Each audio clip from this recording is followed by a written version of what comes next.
Hello Libra, Sun, Moon, Rising, and Venus signs. Kamusta kayo? Sana po ay nasa mabuti kayong kalagayan. Welcome back po sa Star Tarot. Kung bago kayo dito, welcome din kayo. Thank you for your support. I truly appreciate it. God bless you all. Tignan natin mga mensahe ninyo for today. We have the Magician. Wow, so napakagandang energy nito kasi there is something dito na sisimulan kayo. And this is something na related doon sa kung ano man yung ini-envision ninyo for yourself. Kung dati kasi, planado mo, pero wala ka namang, planado mo, pero wala kang means to do it, no? So, kaya ngayon, na maaaring nandiyan dyan na yung oportunidad, no? Para magawa mo to, nandiyan dyan ang oportunidad para isakatuparan mo to or makalapit ka man lang, 'di ba, sa pag-achieve nito, gagawin mo na 'yan sa ngayon. Wala nang procrastination, wala nang doubts, wala nang pagpatumpik-tumpik pa, wala nang pagpapamamaya-maya na. No, you are going for it. Kaya good luck sa iyo. The Chariot, you're definitely going to succeed, no? Sa kung ano man ang iniisip mo rito ang gawin.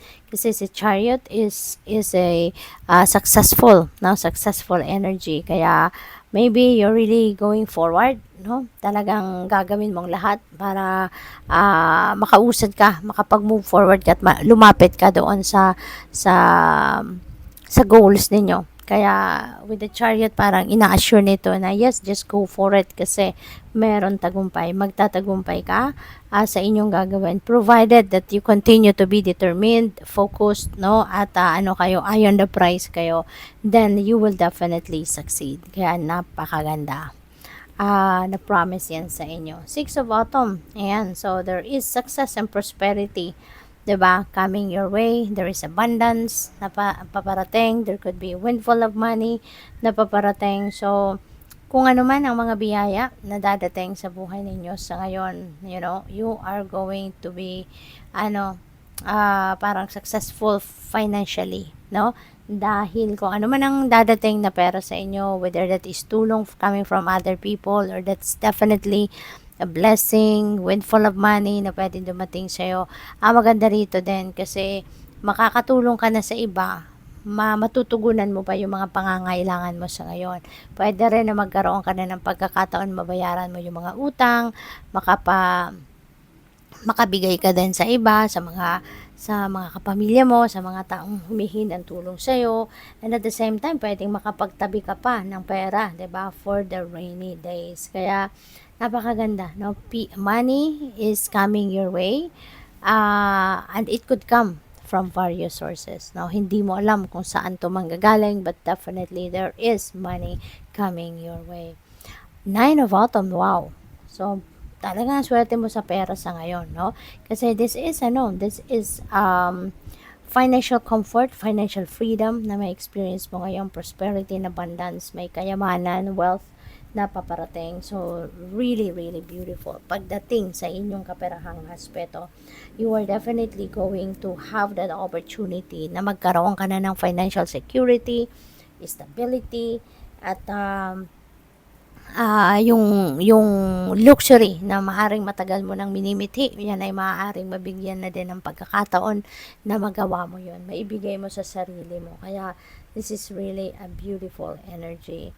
Maaari din na meron pa kayong tawag dito, meron pa kayong mga kaperahan or opportunities, no, na pagkakaperahan na pwedeng dumating din sa ngayon, Libra. Kaya napakaganda. Baka merong offer pa, 'di ba? Baka may offer of promotion din dito. 'Yon ang napipick up ko diyan for some of you. Five of Summer. Ang iba sa inyo lulungkot, no? This is the other group of Libra. Maaaring ang iba sa inyo merong ikinalulungkot, merong dissatisfaction, maaaring merong failure, frustration na naranasan recently.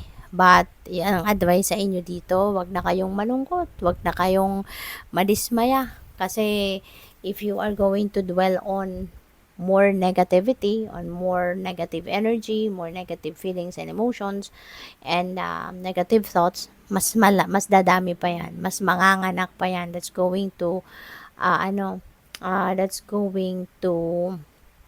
attract more of that, no? Kaya as much as possible, kung ano man ito, na lungkot na nararamdaman ninyo, failure na naranasan ninyo, gamitin nyo yon para mas maging masigasig kayo, mas maging masipag, mas maging positibo dapat na lang i-transmute ninyo into something positive, no, yung nararamdaman ninyo negativity, para ma-attract ninyo yung swerte, ma-attract ninyo yung mas maraming blessings pa. Okay? What else?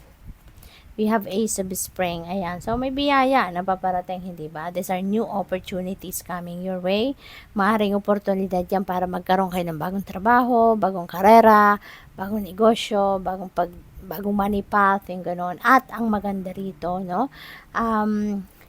Pwedeng magamit mo na rito or may display mo na rito yung inyong mga talento, no?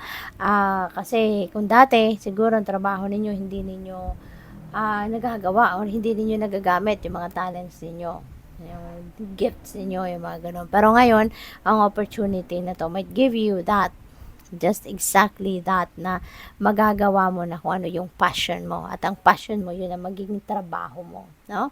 So, good luck. Thank you for watching Love and Light. Namaste.